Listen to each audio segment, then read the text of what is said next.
Okay, hello everyone and once again welcome back. उम्मीद करता हूं आप सारे लोग काफी अच्छे होंगे और अपने पढ़ाई पे फोकस कर रहे होंगे। आज की इस वीडियो में हम लोग सीखने वाले हैं the functions of indefinite pronouns. Indefinite pronouns का मतलब क्या? Someone, somebody, no one, nobody, anyone, anybody, everyone, everybody, all, few, much, many, some. इन सारे वर्ड्स को एज ए प्रोनाउन कैसे यूज करते हैं, इनमें वर्ब कैसा आता है, इनके साथ प्रोनाउन कैसा यूज किया जाता है, इनके फंक्शंस को हम फोकस करेंगे। अगर आप भी इनसे रिलेटेड कॉन्सेप्ट्स में कंफ्यूज्ड हैं, बोलने या लिखने में गलतियां कर रहे हैं, तो इस वीडियो को पूरा अंत तक देखिएगा। 25 से 30 मिनट की ये वीडियो होने वाली है और इसमें इससे रिलेटेड जितने कॉन्सेप्ट्स हो सकते हैं, I will try my best to cover up them. उन्हें करता हूं। आइए शुरू करते हैं। शुरुआत करते हैं इसके हेडिंग से, इन डेफिनेट प्रोनाउन। ठीक है, इनमें कुछ प्रोनाउंस के नाम लिख देता हूं मैं, जैसे someone, somebody, no one, nobody, anyone, anybody, everyone, everybody। ठीक है, ये सब इनडेफिनेट प्रोनाउंस हैं। हालांकि मैंने सम की अगर बात किया तो ये इनडेफिनेट प्रोनाउन का भी काम करेगा, लेकिन अगर सम के बाद आपने कोई नाउन लगा दिया तब ये एडजेक्टिव बन जाएगा, यानी डिटरमिनर का भी काम करेगा। इस पे केयरफुल रहिएगा आप लोग। वैसे फ्यू के बारे में अगर बात किया जाए तो फ्यू भी प्रोनाउन और एडजेक्टिव यानी डिटरमिनर दोनों का काम करेगा। मेनी के बारे में बात किया तो ये भी प्रोनाउन और डिटरमिनर दोनों के बारे में बात करेगा। एक वर्ड और मैं यहां लिख लेता हूं, नन। ठीक है, नन, इट्सेट्रा। बहुत है इतना सीखने के लिए। तो जैसे कि कुछ वर्ड्स मैंने यहां लिख दिए हैं कि ये प्रोनाउन और डिटरमिनर यानी एडजेक्टिव दोनों का काम कर रहे हैं, तो पता कैसे चलेगा कब प्रोनाउन है और कब एडजेक्टिव है? तो very simple, if they are followed by a noun, इन्हें हम डिटरमिनर या एडजेक्टिव बोल देंगे। अगर इनके बाद कोई कुछ नहीं आता, यही मेन सब्जेक्ट है आपके, इनके बाद नाउन नहीं आया, तो ये बन जाएंगे प्रोनाउन। तो सबसे पहले मैं काम करता हूं ना, इन दोनों के ही जो प्रोनाउन और डिटरमिनर दोनों तरीके से यूज हो रहे हैं, इनके ही डिफरेंस को क्लियर कर दे रहा हूं, तब आगे बढ़ते हैं। जैसे अगर मैं एक एग्जाम्पल लिखूं यहाँ पे, एक सिंपल सा एग्जाम्पल, इसे मैं एक काम करता हूं ना, यहां कर देता हूं तो मेरे पास जगह बन जाएगा लिखने के लिए। यहां मैंने एक एग्जाम्पल लिखा, सम कैन डू इट। मान लेते हैं एग्जाम्पल ये है। एक दूसरा लिख लेते हैं, some boys can do it. Now the question is, कब इसे प्रोनाउन कहेंगे और कब इसे एडजेक्टिव यानी डिटरमिनर कहेंगे? देखिए, इसके बाद कुछ नहीं आया, there is a verb. Noun तो आया नहीं, कुछ नहीं मतलब नाउन नहीं आया, तो हम इसे प्रोनाउन बोलेंगे, क्योंकि वही सब्जेक्ट हो गया। वही क्या बन गया? सब्जेक्ट। इस सेंटेंस में देखेंगे, देयर इज अ वर्ब, यहां पे एक नाउन है, ये नाउन के पहले आया है, तो इसलिए ये प्रोनाउन नहीं कहा जाएगा, डिटरमिनर कहा जाएगा, या फिर आप इनडेफिनेट सॉरी इसे डिटरमिनर बोलेंगे, या फिर आप इसे एडजेक्टिव की तरह से ट्रीट कर सकते हैं आम भाषा में। अब हमें मेनली जो सीखना है वो उन्हें सीखना है, someone, somebody, no one, nobody, anyone, anybody, everyone, everybody, none. अच्छा, इसमें नन के बारे में भी थोड़ा बता दूं मैं। नन को भी लेके काफी कंफ्यूज होते हैं लोग कि नन के साथ वर्ब कौन सा लगाया जाए, नन के साथ कौन सा वर्ब लगाया जाए। सबसे पहली बात यह है कि नन के बाद अगर ऑफ लगा दिया और इसके साथ आपने कोई अनकाउंटेबल नाउन यूज किया, तो एक बात तो क्लियर है कि नन के साथ ऑफ लगाया, अनकाउंटेबल नाउन यूज किया, तो ये जो नन है अनकाउंटेबल नाउन को रेफर कर रहा है, तो uncountable nouns are considered to be singular, और इसीलिए नन के साथ जब अनकाउंटेबल नाउन ही यूज कर लिया गया है तो ये बन जाएगा सिंगुलर, तो इसके साथ वर्ब भी सिंगुलर आएगा। मान लेते हैं कि नन आपने लगाया, एक और केस है, इनको अभी डिटेल में आगे करेंगे, अभी कुछ छोटी छोटी बेसिक बातें बता दूं ताकि आपके दिमाग में बातें बनी रहे। मान लेते हैं फिर से ऑफ आ गया, इसके साथ अगर आपने कोई प्लूरल काउंटेबल नाउन यूज किया तो नन के साथ आपकी अपनी चॉइस, आप चाहें तो वर्ब सिंगुलर लगा लें, आप चाहें तो वर्ब प्लूरल लगा लें, ये दोनों ही केस में सही होता है। लेकिन नन अगर आपने यूज किया, there is a third case also, इसके तुरंत बाद वर्ब आ गया, ऐसा कोई प्रेपोजिशनल फ्रेज नहीं बना, डायरेक्ट नन लिखा है, नन के बाद वर्ब आ गया, तब इस वर्ब को हमेशा प्लूरल फॉर्म में ही यूज करेंगे। लेकिन कंडीशन ये है कि ये जो नन है, रेफर बैक टू, जो पीछे जिसको करेगा रेफर, ये वो काउंटेबल नाउन होना चाहिए, काउंटेबल नाउन। ठीक है, तो ये तीन बातें हैं, पहली बात, दूसरी बात और तीसरी बात, ये नन से रिलेटेड है, इसको दिमाग में रखिएगा। तो एक काम करते हैं, सबसे पहले इस पे कुछ एग्जांपल्स देख लेते हैं। जब इतना किया तो एग्जांपल्स भी देख ही ले, काम आपके लिए आसान हो जाएगा। वीडियो को अंत तक देखिएगा, तभी मजा आएगा और तभी समझ में भी आएगा और क्लैरिटी भी तभी आएगी, नहीं तो आएगी भी नहीं। मान लेते हैं मैंने एक एग्जाम्पल लिखा, देयर,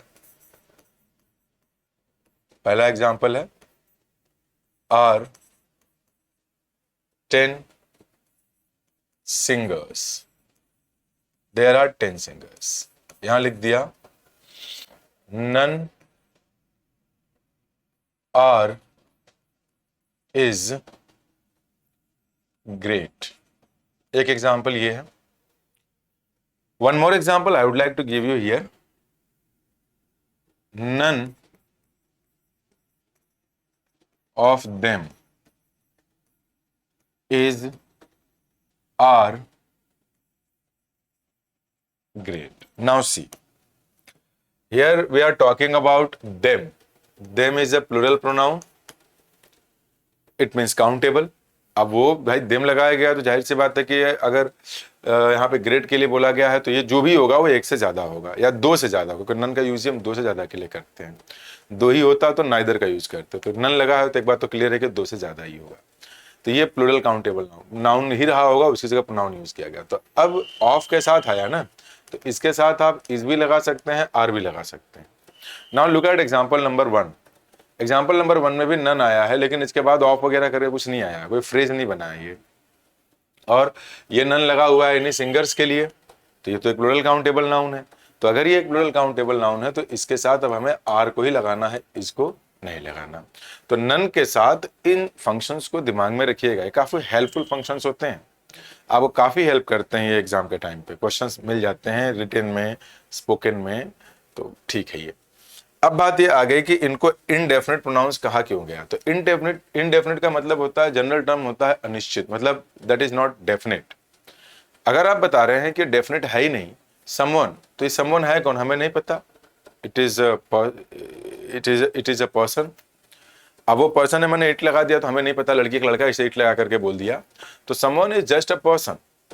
एवरीवन कब यूज करेंगे आप, जब एक रहेगा तभी एवरीवन यूज कर लेंगे, या एक से ज्यादा रहेगा तब एवरीवन यूज करेंगे, जाहिर सी बात है एक से ज्यादा रहेगा।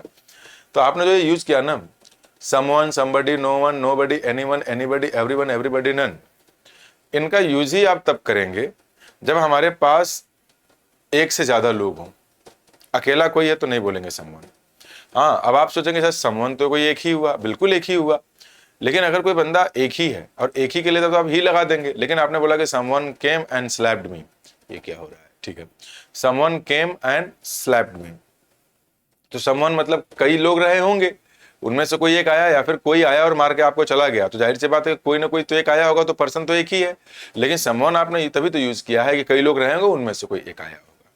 तो वो जो एक आया वो कौन था, कहां से था, ये नहीं पता। समवन लिख देने से लड़की है कि लड़का है पता नहीं चलता। Someone has stolen my pocket, तो समवन से कुछ नहीं पता चल रहा, बस कोई था ये पता चल रहा है, तो डेफिनेट है ही नहीं, it is indefinite, that is why इनका नाम पड़ गया इनडेफिनेट प्रोनाउंस। तो उम्मीद करता हूं इनडेफिनेट का रीजन समझ में आया होगा।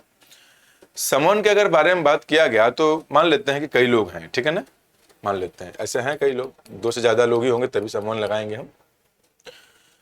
अब इसमें से कोई आया और आकर के जो है कि आपकी जेब काट के चला गया, तो जाहिर सी बात है कि दो से ज्यादा लोग हैं, तो ये जो कोई आया तो कोई एक ही होगा ना, तो जो समवन है वो रेफर करेगा किसी एक को ही, इसीलिए इसका वर्ब और इसका जो प्रोनाउन है वो सिंगुलर हो जाएगा।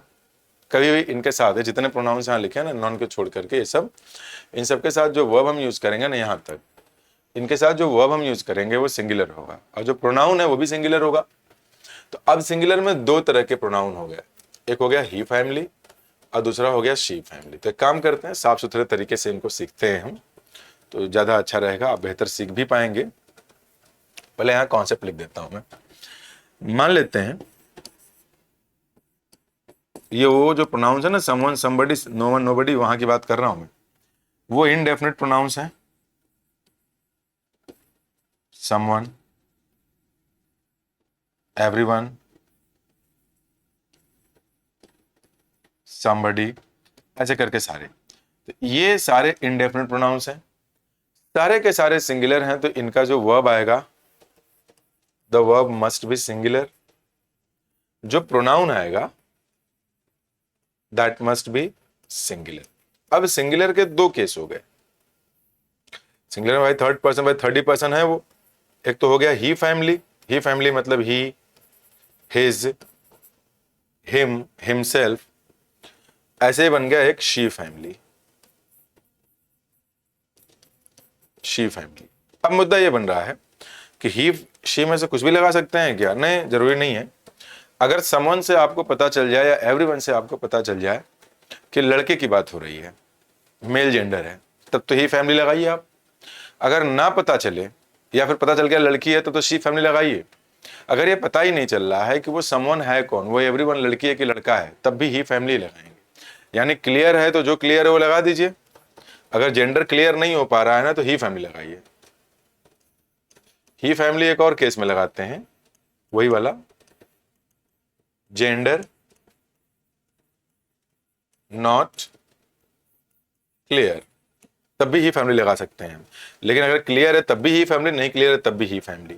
अब इन दोनों में से कोई प्रीफर करना होता है, इंसान की बात हो रही है, तो वहां पे जाहिर सी बात है कि लड़का है तो ही फैमिली, लड़की है तो शी फैमिली। नहीं पता है तो इन दोनों में से कोई एक उठाना है तो ही फैमिली। अब आपके मन में एक बात आया होगा, सर जैसे बोला गया एवरीवन, तो एवरीवन में तो सबकी बात हो गई, तो फिर तो कई लोग हो गए।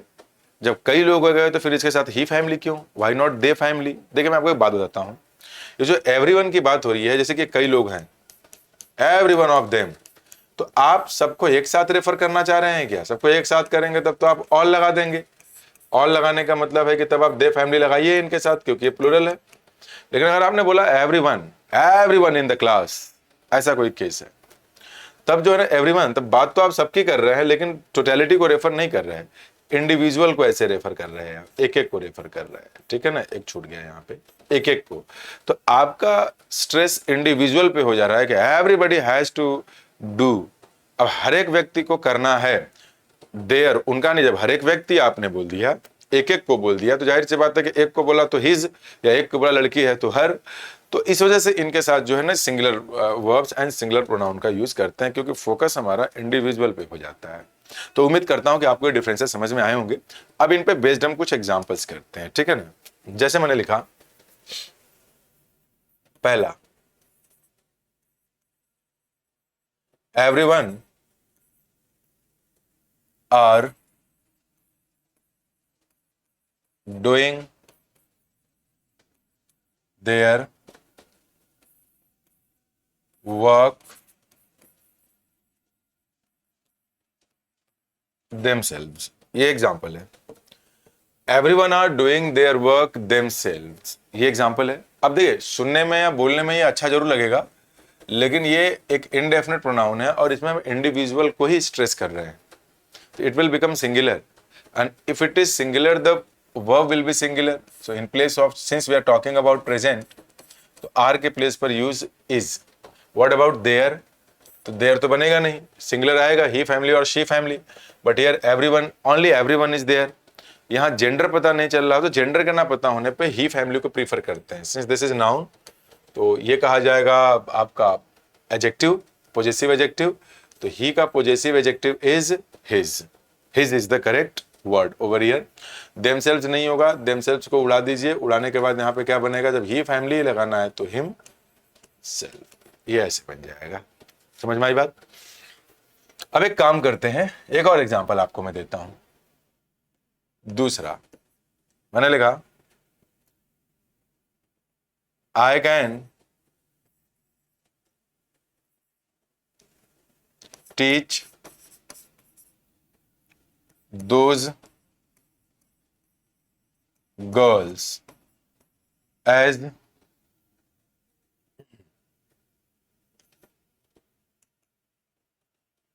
एज मान लीजिए एवरीवन लगा दिया,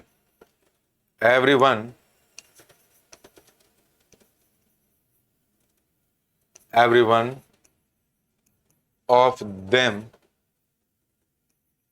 are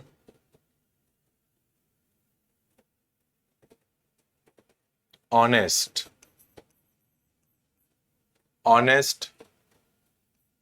to their लाइफ। मान लेते हैं कि ऐसे आपने बोल दिया।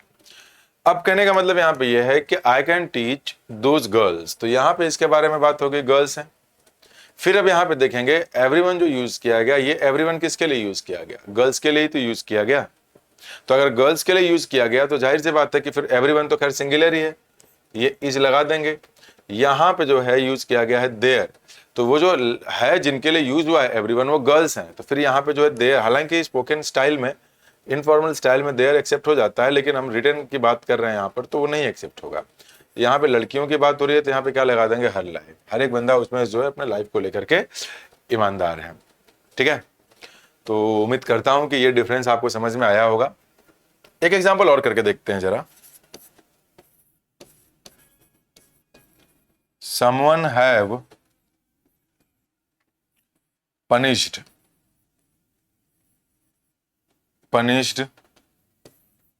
her। अब यहां लिखा गया है someone have punished her। someone तो कोई ना कोई तो रहा ही होगा। someone is an indefinite pronoun। indefinite pronoun है तो someone is considered to be singular, and if it is singular the verb will be singular। तो in place of have use has। ठीक, अच्छा वीडियो को देखते रहिए, कमेंट करके जरूर बताइएगा कि वीडियो लगी कैसी, इसमें और क्या इंप्रूवमेंट चाहते हैं इसे ये बताइएगा, ताकि नेक्स्ट वीडियोस जो आए उनमें ये इंप्रूवमेंट करके दिया जाए। अब मैं आपके सामने एक एग्जांपल और लिखता हूं, आप बताइएगा कि वो गलत है कि सही है। एग्जांपल नंबर 4 मैंने लिखा, there are no cakes left in the kitchen। Stop नहीं, सेमीकोलन कर देते हैं। राम हैज इटन, थोड़ा सा साइड में कर दे, ये ऐसे, Ram has eaten everyone, full stop हो गया। ये एक एग्जांपल और लिखते हैं, देखिए तो दूसरा ऊपर ही लिख देते हैं, और example number 5, I bought 10 shirts last night। You can choose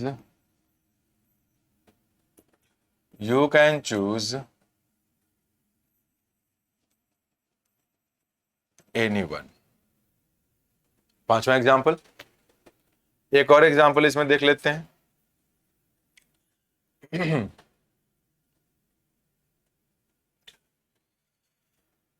ये बना, everyone of the employees is happy here। चलिए, 3 एग्जाम्पल्स मैंने यहां लिखे हैं, इन तीनों एग्जाम्पल को हमें समझना है। अगर मैं आपसे पूछूं कि ये एग्जाम्पल्स राइट हैं या रॉन्ग हैं, अगर ये वीडियो आप देख रहे हैं इस वक्त, तो अपने मन में जरा एक बार सोचिएगा। पहले वीडियो को इसके आगे आप पॉज कर लीजिएगा, ठीक है, और सोच लीजिए पहले कि राइट है कि रॉन्ग है। खूब बढ़िया से सोच लीजिएगा।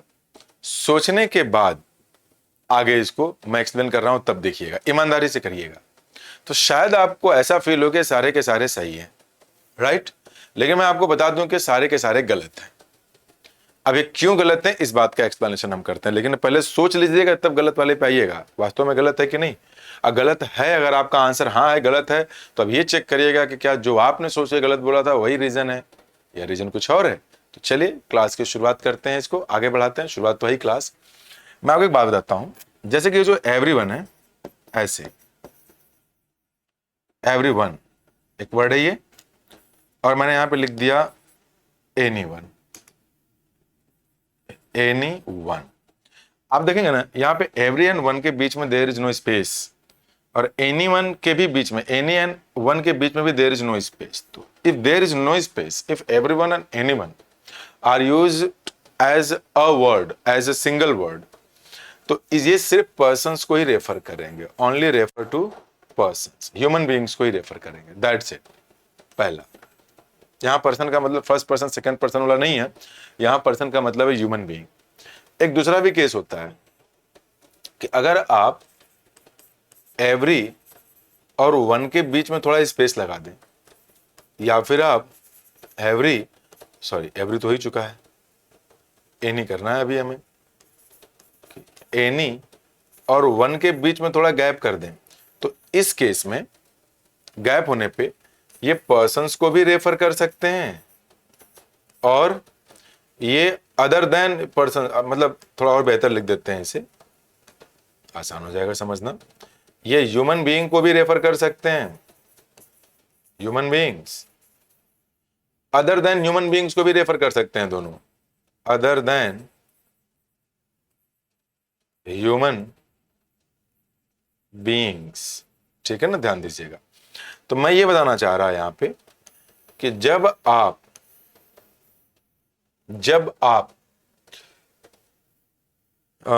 एवरीवन और एनीवन को एक साथ यूज करते हैं, there is no gap between every and one और any and one, in that case that is used to refer to only human beings, सिर्फ और सिर्फ ह्यूमन बीइंग्स। तो यहां पे तो भाई प्रॉब्लम खत्म। लेकिन जब आप एवरी और वन के बीच में there is a gap, any और वन के बीच में देयर इज अ गैप, उस केस में ये ह्यूमन बीइंग्स को भी रेफर करेंगे और अदर देन ह्यूमन बीइंग्स को भी रेफर करेंगे। एक और केस इसका है, वो भी सीख लीजिए। जब आप एवरी वन या एनी वन को, एनी वन ऐसे यूज करके इसके बाद ऑफ लगा देते हैं, तो ये गलत होता है। इसका भी एक रीजन है, वो मैं भी एक्सप्लेन नहीं करूंगा, बस इसको जान लें आपकी ऐसा होता है, क्यों होता है बहुत जरूरत भी नहीं जानने की, कभी कोई बड़ी वीडियो बनाऊंगा तो वहां पे से समझाऊंगा। तो जब आपको ऑफ यूज करना ही है ना, तो एवरीवन और एनीवन के बीच में वो गैप हमें चाहिए, तब जाके सही बनेगा। यानी यहां से हमें कुछ बातें समझ में आए, जो क्या बातें हैं मैं उनको यहां पे लिख देता हूं एक बार, ताकि आपको समझना थोड़ा आसान हो जाए। थोड़ा मोटा कर दें क्या इसको? चलिए ठीक है, ऐसे ही कर लेते हैं। एक ये है, दूसरा ये, और तीसरा ये। सबसे पहली बात कि एवरीवन और एनीवन जो प्रोनाउंस हैं हमारे, इनके बाद ऑफ नहीं आएगा कभी भी, अगर ये एज अ वर्ड यूज हो रहे हैं, बीच में गैप नहीं है तो। And these are used to refer to only human beings. If you use every and one keeping some gap between them, तो उस केस में this can be used with human beings, this can be used to refer to other than human beings. दूसरी बात। तीसरी बात, अगर आपको ये ऑफ प्रेपोजिशन लगाना है तो गैप वाले में ही लगा पाएंगे। मैं ये नहीं कर रहा हूं कि हमेशा गैप वाला रहे, ऑफ गैप वाला गैप करके लिखते हैं तो हमेशा ऑफ लगाना ही है। मैं ये बोल रहा हूं कि अगर ऑफ लगाना ही है प्रेपोजिशन वहां पे कोई, तो गैप के साथ ही लगाएंगे, वैसे नहीं लगा पाएंगे। तो तीन बातें आपको इस पे ध्यान में रखना है। अब आइए ऊपर के एग्जांपल्स को हम समझने की कोशिश करते हैं कि यहाँ पे क्या सही है क्या गलत है। जैसे मैंने यहाँ पे बोला कि देयर आर, ये ले लेते हैं, there are no cakes left in the kitchen. Kitchen में एक भी केक नहीं बचा है। क्यों नहीं बचा? क्योंकि यहाँ पे बोला गया कि राम जो है ना खा गया है। तो ये जो एवरीवन लिखा गया है, this is used as an entity, क्योंकि बीच में कोई गैप तो है नहीं यहाँ। तो everyone if used as a word, a single word, there is no space between, there is no gap between every and one, तो ये सिर्फ ह्यूमन बीइंग को रेफर करेगा। तो इस सेंटेंस का मतलब ये निकल रहा है क्योंकि राम जो है ना हर एक आदमी को खा गया है, लेकिन बोलना ये चाहा जा रहा है सेंटेंस के अकॉर्डिंग कि एक भी केक नहीं बचा है, तो जो राम है ना वो हर एक पीस को खा गया है। तो अदर देन ह्यूमन बीइंग है। तो अदर देन ह्यूमन बीइंग इनको बताने के लिए ना इसको गैप कर दीजिए, ये बनेगा आपका एवरी वन, ऐसे करके। अब यहां पे हम देखते हैं दूसरा, I bought 10 shirts last night. कितने शर्ट्स खरीदे मैंने? 10 शर्ट्स खरीदे। You can choose anyone. तो ये जो एनीवन यूज किया गया है वो शर्ट्स के लिए किया गया होगा, क्योंकि भाई रेफरेंस तो शर्ट्स का ही दिया गया है कि कल रात को मैंने 10 शर्ट्स खरीदे और उन 10 शर्ट्स में से जो बचा हमारा, क्या बचा, उनमें से आप कोई एक उठा सकते हैं। तो ये एनीवन तो एज ए वर्ड यूज हुआ है। तो अगर ये एज ए वर्ड यूज हुआ है तो इसका ये मतलब है कि सिर्फ ह्यूमन बीइंग के लिए है। लेकिन शर्ट को चूज करने की बात है तो एनीवन, अलग अलग, अदर देन ह्यूमन बीइंग के लिए भी हम क्या यूज करते हैं? एनीवन, अलग अलग। यहाँ ये every one of them, every one of the employees is happy here. अब देखिए यहाँ पे ऑफ प्रेपोजिशन आया है, तो जब प्रेपोजिशन आ गया तो फिर एवरी वन को हम ऐसे यूज ही नहीं कर सकते, इसको हमें यूज ऐसे करना पड़ेगा, एवरी वन। तो उम्मीद करता हूं कि आपको ये बात समझ में आई होगी। अब इसमें एक और कॉन्सेप्ट बचा है ये इनडेफिनिट प्रोनाउन का, जो कि आपके एग्जाम के पॉइंट ऑफ व्यू से इंपॉर्टेंट हो सकता है, उसको भी लगे हाथों यहीं डिस्कस कर लेते हैं। उसका नाम है वन फैमिली। क्या है? One family. इसका मतलब पता है क्या होता है? Human beings in general, human beings in general. जैसे आप लोग नहीं बोलते हर एक इंसान को, हर एक को, या फिर वी बोलते हैं ना ऐसे, या यू, जब यू का मतलब जनरल हो, सिर्फ आप ही नहीं, तब हम इसका यूज करते हैं वन फैमिली। जैसे हमने ये बोला कि हर एक इंसान को अपने माता पिता की सेवा करनी चाहिए, तो हर एक इंसान का मतलब क्या? हमें अपने माता पिता की सेवा करनी चाहिए। या फिर कि अगर कोई सफलता पाना चाहता है तो उससे मेहनत करनी पड़ेगी। तो ये कोई सफलता का मतलब कोई एक पर्सन नहीं है, इसका मतलब आपका बना कि हर एक इंसान। तो ये वन का सेंस देता है। तो इसकी अपनी एक अलग ही फैमिली है। सब्जेक्ट अगर बताना है ना आपको, सब्जेक्ट, और एक पॉजेसिव केस भी होगा इसका, पॉजेसिव, और इसके बाद सेल्फ प्रोनाउन वाला केस। इसके पहले के वीडियोज में हम पढ़ चुके हैं। ये सब इसका अपना सेपरेट है, ये किसी दूसरे फैमिली के मेंबर को नहीं लेता, इसकी भी अपनी फैमिली। सब्जेक्ट है तो वन, पॉजेसिव है तो इसी में वंस, और सेल्फ है तो वन सेल्फ। ये बना। अब मैं एक एग्जांपल लिखता हूं यहां पे, वन मस्ट ओबे हिज टीचर्स। एक एग्जांपल है। तो जब ये एक एग्जांपल है तो ये वन का मतलब क्या है? क्या एक है? नहीं। अच्छा, मैं काम करता हूं ना, लगे हाथों यहां पे कुछ और बातें भी बता देता हूं आपको, इसको भी ध्यान दीजिएगा। जैसे वन का मतलब नंबर भी होता है एक। ये जो नंबर है ना, इसका मतलब एक होगा। तब इसके साथ हम जरूरत के हिसाब से ही या शी फैमिली लगा सकते हैं, ये ध्यान दीजिएगा। एक वो वाला वन है, उसका मतलब है हर एक इंसान की बात हो रही। एक ये वाला वन है, वन का मतलब एक भी होता है। जब एक रहेगा तो इसका ही शी फैमिली में से कोई एक, डिपेंडिंग अपॉन द सिचुएशन। लड़की है तो फिर ही शी फैमिली, लड़का है तो शी फैमिली। लेकिन वो वाला अगर वन का मतलब वो आ रहा है तब वो फैमिली। वन एक और भी केस में यूज करते हैं, हिंदी में आप लोग बोलते होंगे वाला या वाली। मतलब ये किसी सिंगुलर काउंटेबल नाउन के रिपीटिशन को हटाने के लिए यूज किया जाता है। इसका प्लूरल फॉर्म होता है वंस, ऐसे वाला वंस। देखिए यहाँ पे अपॉस्ट्रोफी ऐसे पोजीशन है, ये प्लूरल नाउन का रिपीटिशन है। इसका मतलब हिंदी में हम ऐसे बोलते हैं दिखा करके, वाले या वालियां। वालियां नहीं लिखूंगा, जो भी समझ ही गए होंगे आप लोग। ये किसी प्लूरल काउंटेबल नाउन के रिपीटिशन को हटाएगा। ठीक। अब मैं यहाँ पे ना 2-3 एग्जाम्पल यूज करता हूं, आपको बताना है कि क्या हुआ है क्या नहीं हुआ है। एक एग्जाम्पल तो मैंने लिख ही दिया, यहां एक और लिखता हूं। दूसरा, one of the girls are ill. एक एग्जाम्पल ये रहा। एक एग्जाम्पल और लिखता हूं, तीसरा, और तीसरा एग्जाम्पल लिख देता हूं, this bag is mine but that one is yours। मैं काम करता हूं ना, एक एग्जाम्पल और लिख ही लेता हूं, समझना आसान हो जाएगा। These books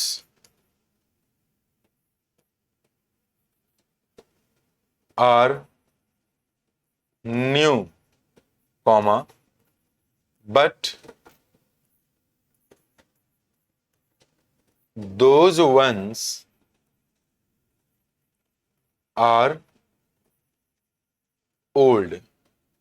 ये हमारे कुछ एग्जाम्पल्स हैं और इन एग्जाम्पल्स को अब हमें समझना है, वन के मीनिंग को समझना है, ये वन कैसे कैसे यूज हुए हैं। अगर मैं इस एग्जाम्पल की बात करूं तो इस वन का मतलब एक नहीं है या वाला या वाली वाला केस नहीं है। इस वाले वन का मतलब है आपका हर एक इंसान को अपने टीचर्स को ओबे करना चाहिए। तो अगर इसका मतलब है कि हर एक इंसान को ओबे करना चाहिए तो ये हिज का यूज गलत है। यहाँ पे हमें जो लगेगा सही वर्ड वो बनेगा वंस, अपने अपने, ये पोजीशन को शो कर रहा है, रिलेशन को। अब मैंने बोला one of the girls are ill, तो लड़कियां कई हैं, उनमें से एक की बात हुई, तो ये एक का मतलब बन गया ये वाला नंबर। अगर वो नंबर बन गया और लड़की है तो फिर यहाँ पे आर न लग के क्या लगेगा, इज, और आगे अगर हर वगैरह लगाना पड़ता है, कोई प्रोनाउन लगाना पड़ता, कोई एडजेक्टिव लगाना पड़ता, तो वहां पे हम शी फैमिली यहाँ पे लगाते। यहाँ बोला गया दिस बैग इज माइन, ये बैग मेरा है, लेकिन क्या बोलेंगे, वो वाला तुम्हारा है। वो वाला का मतलब क्या बोलते हैं, वो बैग तुम्हारा है। तो इस सिंगुलर काउंटेबल नाउन के रिपीटिशन को हटाने के लिए जो हम यहाँ पे यूज कर रहे हैं, ये वो वाला वन है, ये वाला वन का मतलब वो वाला मत समझ लीजिएगा, ये भी समझ जरूरी है। यहां देखिए कि दीज बुक्स आर न्यू, ये किताबें नई हैं, लेकिन वो वाली किताबें ओल्ड हैं, पुरानी हैं। वो वाली किताबें, ये प्लूरल है ना, तो इस वन का प्लूरल ये वाला वंस है। ये तो पोजीशन वाला है जो कि वन फैमिली का है, जो कि गलत होगा, यानी यहाँ पे ये वर्ड ही गलत हो गया। इसे क्या बनाना है हमें, वंस। अच्छा एक बात और ध्यान दीजिएगा, एक और वंस होता है ऐसे वाला, ONCE। ये वाला जो वंस होता है ये एडवर्ब ऑफ फ्रीक्वेंसी होता है, एडवर्ब ऑफ, जो आगे पढ़ेंगे भी आगे, फ्रीक्वेंसी एडवर्ब में इसका मतलब होता है एक बार। तो ये रहा हमारा इनडेफिनिट प्रोनाउन।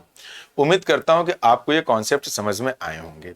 वीडियो कैसी लगी इसे नीचे कमेंट बॉक्स में जरूर बताइएगा। And if you are new to the channel please do subscribe to the channel so that आपको आने वाले वीडियोस के नोटिफिकेशन सबसे पहले मिल सके। पसंद आई हो तो दोस्तों के साथ शेयर जरूर करिएगा और लाइक करना ना भूलें। Thank you very much, bye bye.